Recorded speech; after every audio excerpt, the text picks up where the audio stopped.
9 de la mañana con 14 minutos de regreso y listos para ir con esta primera parte del programa del día de hoy, para ir tocando los temas de actualidad, panel de nuestro programa. Hoy día vamos a tener solamente una panelista, particularmente tuvimos ahí una excusa por quien iba a estar viniendo también el día de hoy, pero de todas maneras vamos a darnos el tiempo para ir tratando los temas de actualidad. Hoy día con Sofía Fuentes, secretaria nacional de Acción y Despliegue Territorial del Frente Amplio. ¿Cómo está, Sofía? Muy buenos días. Muy buenos días.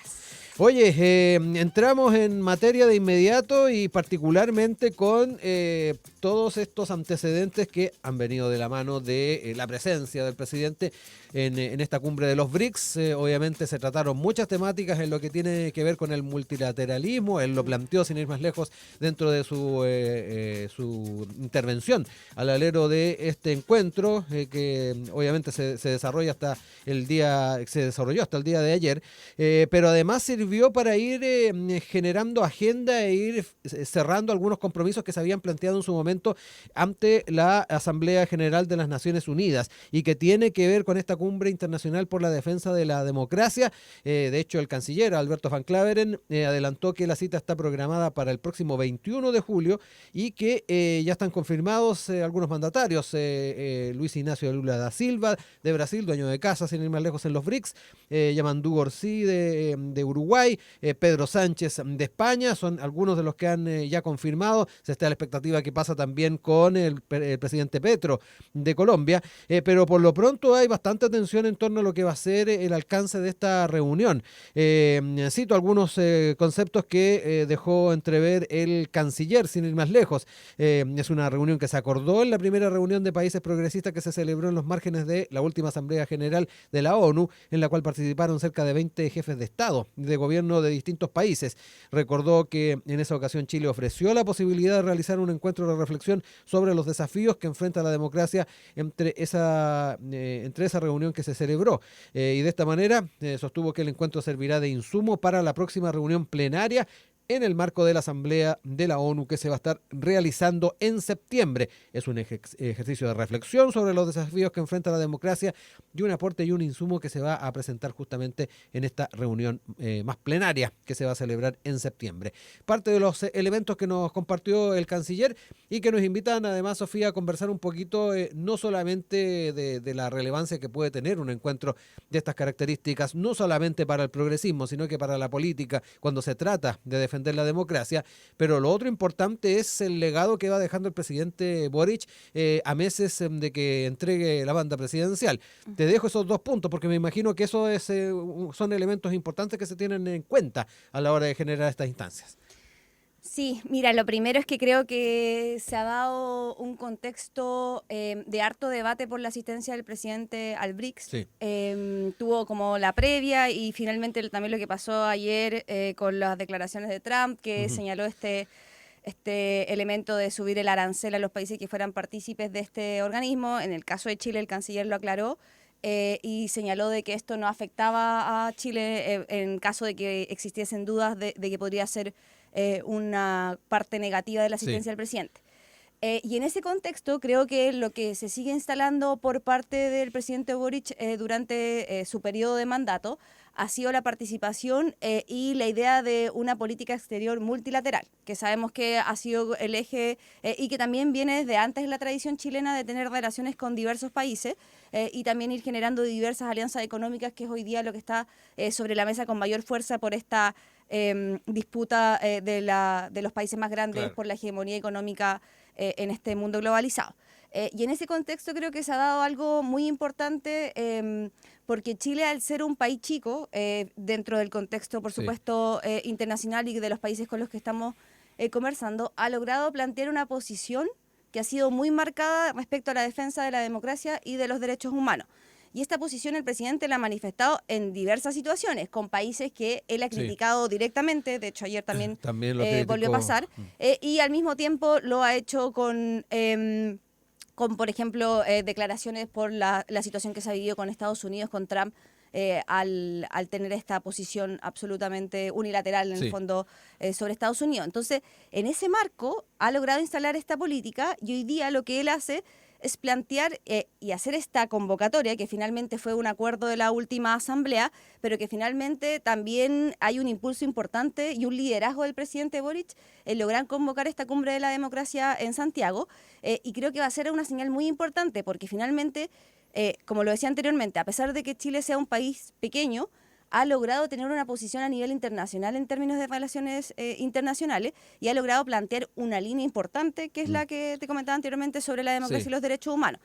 Y creo que los presidentes que ya han confirmado, que en este caso son 3, vengan a Chile y logremos tener un preacuerdo, porque finalmente lo que se va a discutir es cuál es la posición de estos países para la Asamblea General de las Naciones Unidas en septiembre. Creo que es algo muy importante, porque finalmente lo que se está planteando es una definición política que lo que busca también es hacer una intervención, por supuesto, en la Asamblea, donde están los diversos países, que sabemos que hay distintos conflictos que, por supuesto, no van en una línea de defensa de los derechos humanos, y también hay diversos conflictos con la democracia planteados sobre la mesa.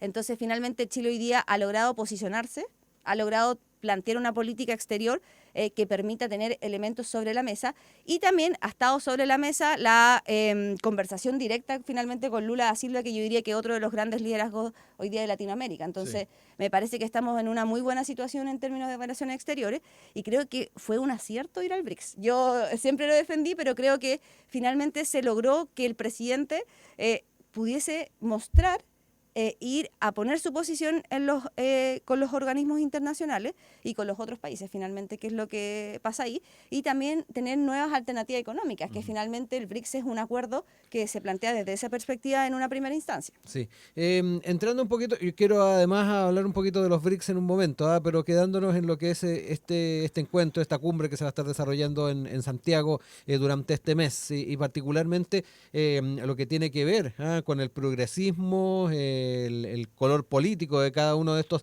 presidentes, al menos que han comprometido su presencia y que de seguro van a seguir haciéndolo de aquí en adelante. Es muy probable que haya algún tipo de crítica a que se trate de líderes que tienen o vienen de un sector político. En ese sentido, ¿cómo ves también el tema de poder ir abriendo estos temas? De todas maneras, el haberlo planteado en la Asamblea General de las Naciones Unidas anterior ya es un punto para ampliar obviamente el mensaje y lo que se trata de plasmar. Sin embargo, es interesante saber de qué manera están también las estrategias para no hablar con los que están convencidos, sino que también ampliarlo un poco más allá. ¿Cómo ves también ese tema? Porque de seguro van a llegar algunas críticas en esa línea. Sí, me parece un elemento bastante importante. Ahora, yo creo que, por ejemplo, voy a poner un caso concreto. Sí. Por mucho que se abriera la invitación a Argentina, en este caso a Javier Milei, no vendría, porque también hay una... por supuesto que en la configuración internacional también se va dando distintas alianzas políticas entre países, y creo que hoy día lo que ha pasado como en este eje latinoamericano es que Chile ha fortalecido su alianza con Brasil, y me parece muy bueno, porque finalmente Brasil es la potencia económica más grande de Latinoamérica, y creo que... Y es la B del BRICS. Exactamente, y puede generar un eje articulador en Latinoamérica. Entonces me parece que Chile ha hecho una articulación importante hoy día por medio del presidente Boric con Brasil. Y creo que Uruguay hoy día que entra nuevamente, yo en este caso diría que no es algo necesariamente en el caso de Uruguay de que sea un presidente de la centroizquierda, porque con el presidente anterior, que era Tabaré, había muy buena conversación en general con los presidentes progresistas, independiente que él fuese una tendencia de centro-derecha. Entonces, en ese caso diría que no va relacionado directamente. Y en el caso de España también tiene que ver un poco con la relación iberoamericana que se da más de Latinoamérica. Entonces, estoy de acuerdo, probablemente vengan críticas por el color político, pero no me parecería malo que, y de hecho, me imagino, ahí diría, hoy día van a haber anuncios más claros sobre la línea, pero yo creo que el presidente Boric siempre ha sido de una articulación más transversal en términos de relaciones internacionales, no necesariamente una articulación que vaya solamente dirigida a la centroizquierda o a los gobiernos progresistas. Entonces, como esperaría que también puede haber algo como de sorpresa en términos a los invitados, por ejemplo, me imagino, quizás Colombia puede ser como Ecuador, que tiene presidente también de centro-derecha. Centro-derecha. Ahí creo que también hay elementos sobre la mesa. Sí, y además lo otro, y de alguna manera también lo dejaste entrever, Sofía, son otras las estrategias que se barajan, porque uno además tiene la impresión de que la defensa de la democracia y los derechos humanos es algo que compartimos todas y todos, y en ese sentido... cuando se trata de un objetivo y un principio de esas características, todos deberían estar cuadrándose, me da la impresión. Por ello, también tengo la idea de que se pueden ir explorando otras formas para llegar a otras instancias. Y ahí se me viene a la mente los huérfanos o la ausencia que tenemos a nivel continental de un referente similar a lo que fue la UNASUR en su momento, que incluso tuvo la oportunidad de congregar a visiones y liderazgos de diferentes color político. De hecho, partió esto con la presidenta Bachelet en el gobierno, pero el expresidente Piñera también se incorporó a estas reuniones. Luego se generó otro referente cuando fue cambiando el color político de los liderazgos en Latinoamérica. Sin embargo, me da la impresión de que esto también puede servir como germen para buscar otras alternativas más permanentes. Sí, es que yo creo que hay dos cosas, yo lo separaría en dos ejes, porque creo que uno es una articulación económica, que yo estoy de acuerdo y creo que lo que siempre tenemos que buscar es que sea una articulación que en este caso propenda al intercambio latinoamericano en una primera instancia y poder fortalecer el comercio desde Latinoamérica, que yo creo que esa es una deuda que hemos tenido post-colonia y que nunca hemos logrado solucionar como continente. Y por otro lado creo que hay articulaciones políticas y a mí me parece que uno tiene que también tener como diversos espacios. Claro. Ahí creo que no hay un problema si los países son parte de alianzas progresistas, que creo que eso es un beneficio porque uno también está defendiendo una postura y por qué uno cree que los países que son progresistas le hacen mejor a los chilenos.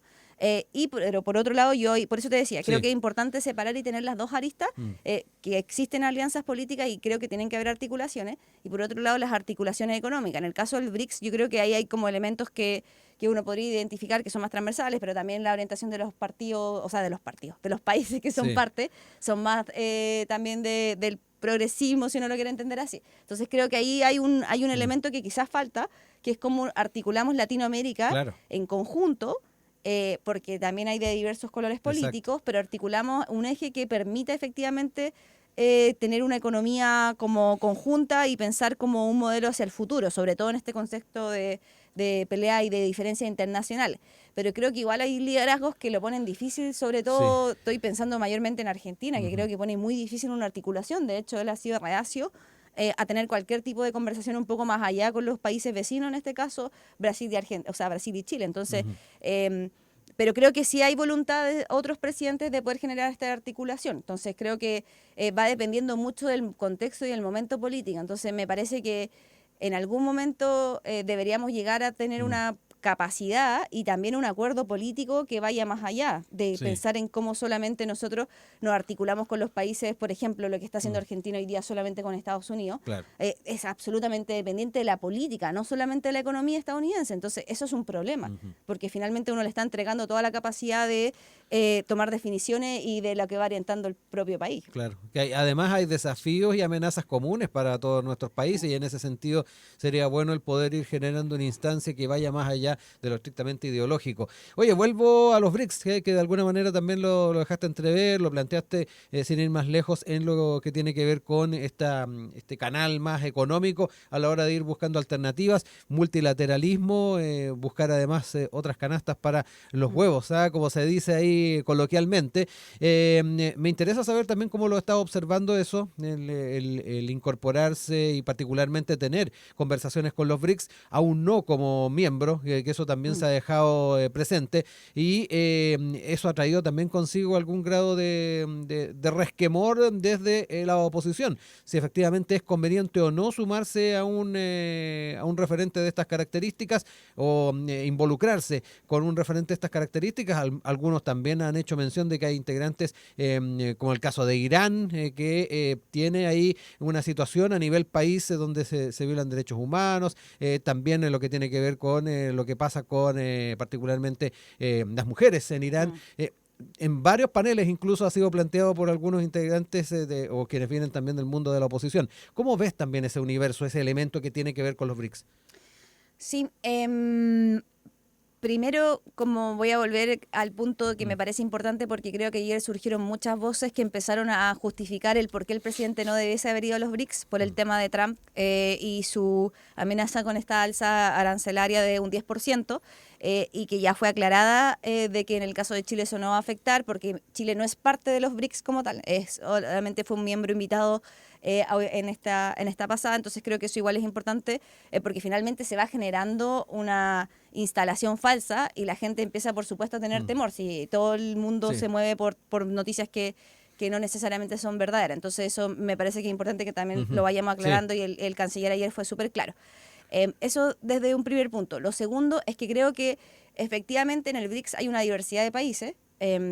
Chile y la postura que tomó el presidente es que iba a ir a escuchar, iba a ir a tener relaciones bilaterales con diversos países que son parte. Sí. De hecho, recuerdo haber visto también ayer una reunión con el presidente de Sudáfrica, que creo que es una futura alianza económica que va a ser también importante para Chile. Pero al mismo tiempo, y por eso creo que es importante que no perdamos ese punto de vista, el presidente fue a plantear su postura sobre la democracia y los derechos humanos en un espacio que a mi parecer era muy complejo hacerlo. Estando Rusia, por ejemplo, se criticó la acción en Ucrania. Exactamente, porque finalmente va en el fondo en un espacio donde están todos presentes y sigue defendiendo la misma postura que le ha dicho en todas ocasiones. Y eso me parece un elemento positivo en términos de que en una discusión donde nosotros decimos que hay en el fondo países que tienen distintas posiciones sobre los derechos humanos, el presidente ha mantenido una línea clara y que también es la línea histórica, bueno, no histórica en verdad, post-dictadura que ha manifestado Chile en todas partes. Entonces creo que eso es algo que va generando, por supuesto, que tengamos una confianza finalmente en las materias que está defendiendo el presidente y en las decisiones que también se van tomando. Y solo un punto como que me parece relevante que podamos también tener sobre la mesa. Hoy día creo que el escenario internacional se va poniendo cada vez más complejo y creo que se han ido generando alianzas políticas que han ido como proyectando ciertas situaciones. No sé, hoy día sí pudieron ver que Netanyahu propuso Nobel de la Paz a Trump. Entonces ya siento que en algunos momentos estamos entrando en un absurdo de la política internacional, pero no es solo un absurdo. Creo que se están generando diversas alianzas que tienen que ver mucho con lo económico. Yo no creo que exista una alianza política fuerte entre Israel y Trump. Simplemente creo que son alianzas económicas por el petróleo, por diversos elementos, por las armas nucleares, o sea, hartas cosas que pasan en el Medio Oriente y por supuesto que a Estados Unidos le conviene tener un país aliado en el centro de todo ese contexto de armas también que son mucho de lo que se producen.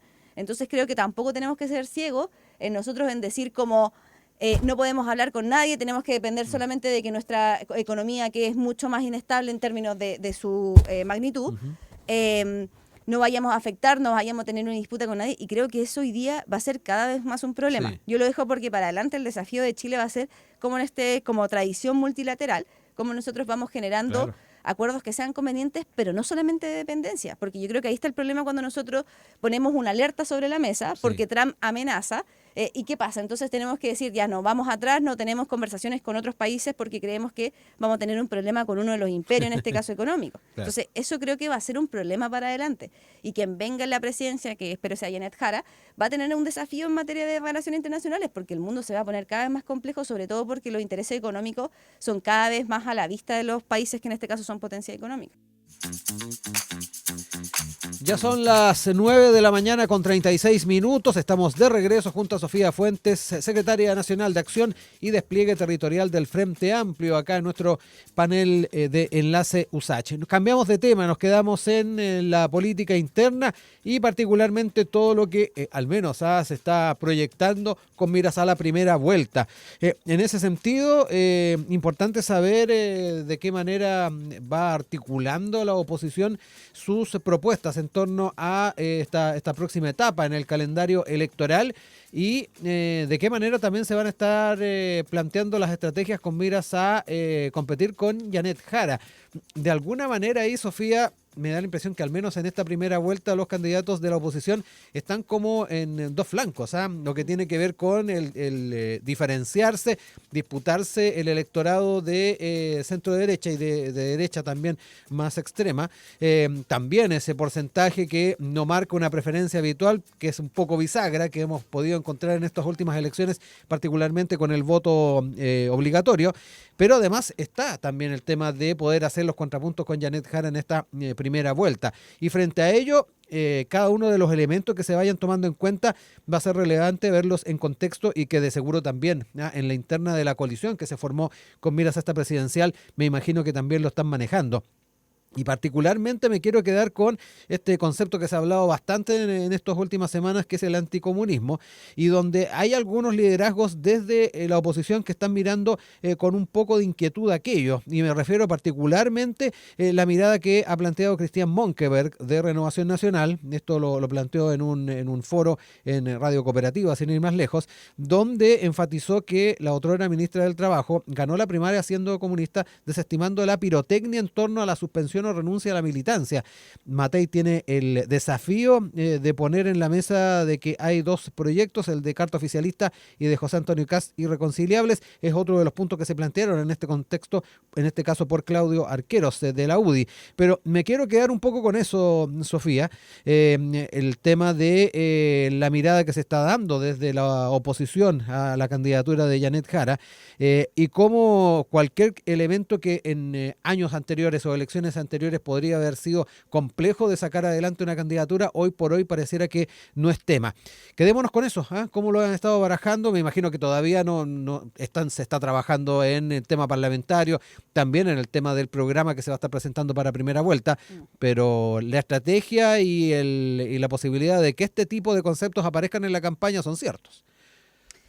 Sí, lo primero es como partir con un elemento que me parece importante y que pasó harto los últimos días, que era este debate sobre la militancia o no de Janet Jara en el Partido Comunista.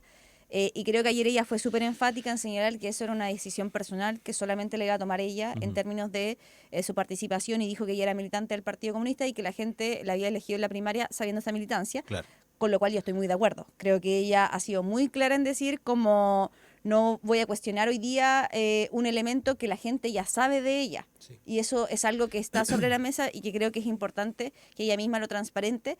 Y me parece que el debate que se está dando más encima entre diversos hombres sobre si ella tiene que renunciar o no, es una equivocación y es un elemento que siempre hay que poner sobre la mesa de que finalmente ella es la candidata y es la que toma la definición. Ahora, hay un elemento que creo que hay que poner sobre la mesa, porque me parece que este debate sobre el comunismo, sobre la militancia, sobre el Partido Comunista, ha sido de una falta como de lectura también de lo que pasa en la derecha impresionante. Sí. Hoy día el PC cumple 113 años, que lo cumplieron el fin de semana, y en toda la historia el PC no ha tenido ninguna participación en un gobierno o en una... en este caso, lo que fue un golpe de Estado en un gobierno antidemocrático como lo fue en la dictadura. Y creo que ese no es el caso de la derecha, que hoy día tiene 3 candidaturas presidenciales y cuestionan en el fondo como a un partido y esta idea del anticomunismo y de por qué el Partido Comunista y por qué Janet Jara debería salirse de ahí. Entonces, creo que eso es importante señalarlo y tenerlo sobre la mesa, porque nunca en la historia el Partido Comunista ha estado o ha sido parte de una dictadura en Chile. Y solamente como sobre el punto central que es hoy día, creo que Janet Jara hoy día es una candidata de todo el oficialismo. Ella ganó una primaria, fue elegida democráticamente para ser la representante de todo este arco político y que en el fondo va a ir a competir contra la derecha en primera vuelta. Y ella nunca ha escondido su militancia. Todo lo contrario, ella ha dicho en múltiples ocasiones que ella es una candidata del Partido Comunista, pero que hoy día ella representa a todo el oficialismo. Ella ya no es la candidata del Partido Comunista que va a ir a competir en noviembre. Entonces, eso me parece importante porque creo que hoy día lo que tienen que ponerse sobre la mesa son las propuestas, cuál va a ser el programa, cuáles son las personas. De hecho, no sé si ayer lo vieron, pero hoy día ella señaló e invitó a ser parte de su comando a Nicolás Izaguirre, que en el fondo muestra que ella lo que está armando hoy día es un proyecto amplio que tenga participación, por supuesto, de todo el progresismo, y que finalmente muestren que ella no va a gobernar con el programa del partido que es el PC. Ella va a gobernar con el programa que va a ser construido con todo el arco progresista. Y eso creo que es muy importante porque finalmente esas son las garantías que hoy día están sobre la mesa de cuál es el gobierno que nosotros queremos. Claro. Y creo que en el caso de la derecha eso todavía no está sobre la mesa. Hemos visto diversas propuestas, de hecho, propuestas muy cuestionables, lo que está hoy día sobre la mesa, por ejemplo, el tema de las contribuciones, que es lo que ha planteado Kast. Y finalmente esos son elementos que se ponen sobre la mesa y que no generan consenso. Entonces creo que hoy día es importante que el debate se dé sobre esas diversas propuestas y es lo que hoy día vamos a hacer también desde el progresismo. A la hora de escuchar este tipo de voces como la de Cristian Monkeberg, vemos además de que hay ciertos diagnósticos que se están haciendo desde la perspectiva de la oposición que de repente difieren incluso con las miradas que tienen otro tipo de dirigentes. No sé si la visión de Monkeberg sea muy amplia dentro de la oposición, de efectivamente buscar otros elementos a la hora de generar una estrategia con miras a la primera vuelta. Y en ese sentido, tengo la impresión de que en el interés de poder diferenciarse, se corre un riesgo importante entrar en este tipo de conceptos, de terminologías, de prejuicios, incluso si queremos ampliar y ser incluso un poquito más subjetivos. ¿Cómo ves también lo que se va a estar dando en esta primera vuelta a propósito de este afán de diferenciarse y caer en terminologías como las que hemos estado hablando? Mira, yo creo que ha quedado muy claro y que también, por supuesto, hay un sector de la centro derecha que lo lee, que hoy día la campaña no se va a tratar sobre comunismo Claro. o anticomunismo. Y eso creo que es importante porque nuestra candidata ha sido muy congruente en la línea de manifestar que Sí. ella es la candidata de todo el arco progresista. Entonces creo que eso es un elemento que se va a utilizar por cierto sector de la derecha, Ujú. no tengo dudas de eso, pero creo que si el punto va solamente a eso, finalmente ellos saben que el espacio no se va a ganar por parte de la derecha solamente diciendo que hay que votar por ella, porque, o sea, que no hay que votar por ella porque es comunista. Y creo que también eso se vio demostrado en la primaria, que no es un elemento que hoy día la gente tenga sobre la mesa a la hora de decidir su voto. Ahora, lo que a mí me preocupa es que solamente se ha planteado el debate sobre Janet Jara en términos de su Exacto. militancia y de que si ella va a ser militante comunista o no. Y hay otros partidos, como en el caso de Kast, donde nadie le ha cuestionado si él va a seguir siendo parte del Partido Republicano, que es un partido que derechamente ha avalado el golpe de Estado con videos, me acuerdo ese del video de las juventudes, donde salían diciendo que era inevitable, o por ejemplo que quiere indultar hoy día de nuevo a los presos de Punta Peuco. Entonces se están poniendo elementos sobre la mesa que deberían ser mucho más cuestionables que solamente la militancia de una persona o no, de un partido que ha mostrado todas las credenciales democráticas en Chile durante su existencia, sus 113 años. Entonces creo que ahí hay un elemento que va a ir sobre la mesa, pero me parece que hay una derecha que está leyendo de otra forma efectivamente que la campaña no se va a jugar en el eje sobre la militancia o no, y sobre los proyectos políticos o no. También va a haber un factor importante de con quién la gente se siente identificada. Y eso creo que se ha demostrado con esta primaria, que hoy día la gente se siente identificada con Janet Jara. Dice, ella es mi candidata porque creo que es una persona como yo que puede llegar a ser presidenta de Chile. Y eso me parece que es un elemento muy importante y creo que marca una diferencia.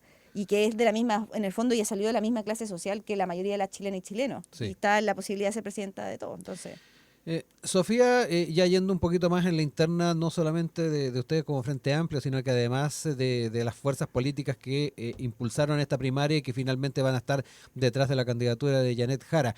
¿Cómo ves además ese trabajo interno, ese trabajo que de repente el ciudadano, la ciudadana común no ven y que va de alguna manera a manifestarse en la campaña de primera vuelta y en las propuestas que se vayan haciendo?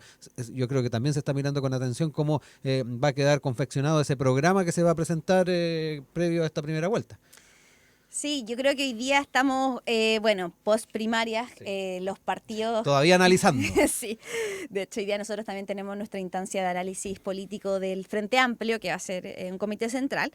Y creo que hoy día, bueno, los partidos que fuimos parte de esta primaria y que hoy día estamos todos detrás de la candidatura de Janet Jara, estamos en un proceso de evaluaciones internos que tienen que ver más bien con los resultados mismos de cada Sí. partido, las votaciones y como en ese elemento El más. café cargado en muchas Claro, oportunidades también. entonces estamos como en ese proceso interno de tener una lectura también propia de cuáles fueron los resultados y de por qué pasaron las cosas que pasaron. Entonces, y creo que esto podría llamarse como un periodo de acomodo de los partidos en términos de su lectura propia, pero con una claridad absoluta de que estamos todos detrás de Janet Sí. Jara.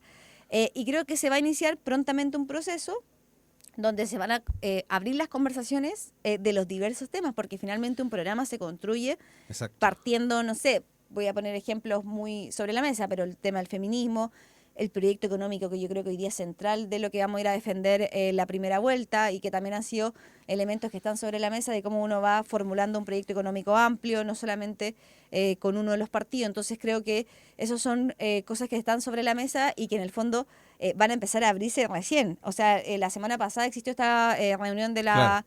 la candidata presidencial con los presidentes de los partidos. y esta semana también se va a continuar esa conversación para empezar a armar los equipos, porque finalmente hoy día ya el comando de Janet Jara pasa a ser el comando de todo el progresismo. Exacto. Entonces ahí empiezan también los procesos de conversación, de en qué área están los diversos militantes, cómo los partidos van incidiendo. Lo que sí nosotros ya hemos puesto sobre la mesa, por supuesto, lo puso nuestro candidato presidencial, es que vamos a estar a disposición de lo que plantea la candidatura de Janet Jara. También pasó ayer que había un debate sobre la participación o no de Carolina Toá, Sí.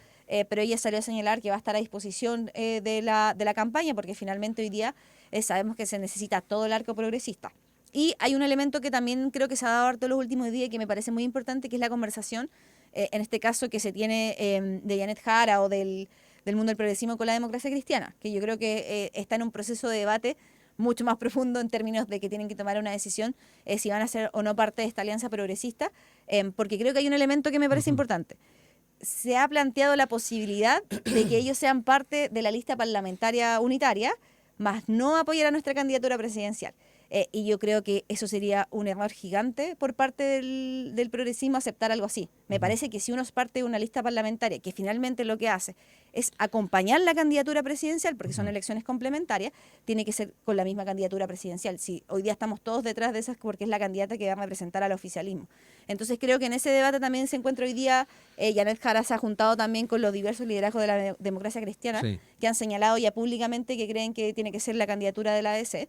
Y en ese contexto creo que es importante que también nosotros, los otros partidos, mostremos todas las señales a ese mundo y vayamos constituyendo un acuerdo que deje a todo el mundo tranquilo. Igual constituir listas parlamentarias, también equipos de comando, son procesos también de conversaciones que tienen que ir adecuándose también a los requerimientos y a las aspiraciones de cada uno de los partidos. Sí, Sofía, es determinante pensando en los resultados del futuro, no solamente de primera vuelta, sino que de segunda vuelta, también, ¿por qué no?, a la hora de conformar gobierno, el apostar también por una lista unitaria. Me da la impresión de que gestos de esas características fortalecen una propuesta, fortalecen una candidatura y que eventualmente pueden ser determinantes en los resultados finales.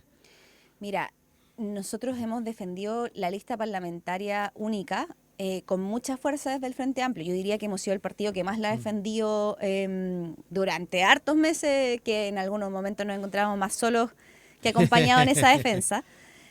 Pero tiene que ver también con un elemento que yo creo que no podemos olvidar. El Congreso hoy día fue de oposición con el gobierno del presidente Boric. Y existe también un riesgo, por supuesto, de que la derecha consiga los 4/7 del Congreso para el siguiente periodo. Y, por supuesto, como lo que tenemos que hacer desde el progresismo es asegurar que eso no pase. Y los mejores números de toda la gente que saca datos electorales dicen que para el progresismo lo mejor es ir en una lista unitaria. Y eso es importante porque finalmente lo que va a provocar que sea lo que pase con la presidencial, que por supuesto nosotros estamos aspirando a ganar, tenemos un contrapeso o tenemos un apoyo mayoritario en el Congreso para nuestra candidatura presidencial que permita en el fondo sacar avances que hoy día fueron trabados porque la derecha tenía mayoría. Entonces, en este contexto creo que es muy importante que nosotros pongamos sobre la mesa el futuro también de lo que creemos que tiene que hacer el progresismo en Chile y no solamente los números, porque pasa que algunos, públicamente, de hecho, de algunos partidos se plantea esta idea de que no cabemos todos, de que las aspiraciones de algunos partidos son mucho mayores al espacio que existe en la cantidad de candidaturas, pero yo creo que finalmente si sabemos que el mejor diseño es de lista unitaria para tener la mayor elegibilidad finalmente, si es lo que vamos a sacar mayor cantidad de parlamentarios electos, creo que también hay que dejar de un poco que esta como mezquindad de que mi partido es el más importante o la sobrevivencia de mi partido, que también es otro debate que está siempre sobre la mesa, y pensar también como en el futuro de Chile y qué pasaría en el fondo si ganara la derecha la presidencial y si tienen mayoría en ambas cámaras. Claro. O sea, estamos hablando de que todos los avances que se han hecho en este gobierno, leyes que son muy importantes, podrían retrocederse. Por ejemplo, voy a poner un caso que la derecha ha dicho claramente que está en contra, la derecha del lado de Parisi mayormente, por ejemplo, la ley Papito Corazón. Esa ley se podría retroceder si existe mayoría en ambas cámaras de la derecha. Y se podría hacer fácilmente, porque igual es una ley que está planteada como con diversas aristas, entonces se podría retroceder en ciertos como requerimientos que ha pasado, por ejemplo, que no pueden sacar la licencia de conducir, otras cosas. Entonces, uno puede ir retrocediendo en políticas que se han avanzado si pierde ambas mayorías y también pierde la presidencia. Y creo que en eso tenemos que ser todos los partidos, entender que vamos a tener que ceder y que vamos a tener que perder. Y el Frente Amplio ha sido súper claro en eso. Nosotros también venimos de un proceso de fusión, somos un partido grande, Claro. que por supuesto tiene diversas aspiraciones, pero sabemos que hoy día tenemos que poner sobre la mesa la voluntad de llegar a un acuerdo y que también vamos a tener que perder en ciertos espacios para poder llegar a este acuerdo transversal. Si no se trata de que alguien se lo lleve todo para la casa o Sí. otros partidos queden disminuidos, simplemente. Oye, Sofía, ya casi para ir cerrando, ¿hay plazos al respecto de cuándo se deberían zanjar cada uno de estos elementos, ya sea lo programático como también de lista parlamentaria? ¿O todavía se está manejando eso? Es que yo creo que lo programático tiene un tiempo largo, Ya. igual es difícil porque hay que juntar los distintos Sí. programas de las candidaturas. De las candidaturas y de los partidos que Sí. finalmente también van a querer ser parte. Entonces, eso yo me imagino que va a durar al menos unos 2-3 meses, que va a ser como este proceso de debate también, que se empiezan a juntar las diversas áreas de los partidos, como que van generando consensos entre cada uno de los temas que Sí. finalmente están sobre la mesa. Y sobre la lista parlamentaria, eso tiene plazo legal, entonces ahí tenemos también una rueda que empieza a girar. Sí. Porque La idea es llegar ya con un acuerdo antes. O sea, porque, claro, porque el 18 de agosto se inscriben las listas parlamentarias y ahí ya eso ya es inscripción por CERVEL. Entonces me imagino que tienen que haber unos plazos al menos de en julio terminar de zanjar si es que va a ser una lista unitaria y empezar a ver cómo los acomodo, y esa negociación igual es larga. Bueno, porque aparte, recordemos que de repente ya casi 12 de la noche se están entregando algunas creo que candidaturas. todas las inscripciones de listas que he visto han sido siempre al filo de la hora, pero lo importante es que ya tengamos el acuerdo macro, Sí. porque eso nos va a ir permitiendo que la conversación se vaya dando sobre cuáles son los espacios que tiene cada uno de los partidos, cómo ir en el fondo evaluando si es que cuál es que en el fondo qué cede cada uno de los partidos para poder ser parte de este acuerdo. Pero me imagino que debería ser durante julio que logremos ya tener la definición de los partidos que van a ser parte de esta lista. Y empezar también ya después a tener la negociación ya bilateral, cuáles son los diversos acuerdos con los que se van llegando, pero yo no creo que debería pasar más allá de julio, que tengamos ya la definición de la lista unitaria como tal, o qué partido va a ir por fuera. En el caso del FREPS, por ejemplo, ellos habían dicho previamente que querían 2 listas, Claro. pero ahora con el resultado de Sí. la primaria parece que van a Claro. volver a la lista única, entonces ahí hay cosas que se van a ir De viendo. a poquito parece que se están convenciendo algunos de la Hartos. posibilidad de lista única. Oye, Sofía, agradecer que hayas estado acá con nosotros, revisando estos temas de actualidad, obviamente también proyectando lo que se viene en este año electoral, y bueno, ya nos estaremos encontrando nuevamente. Muchas gracias a ti y a ustedes también por estar Un escuchando. abrazo, gracias.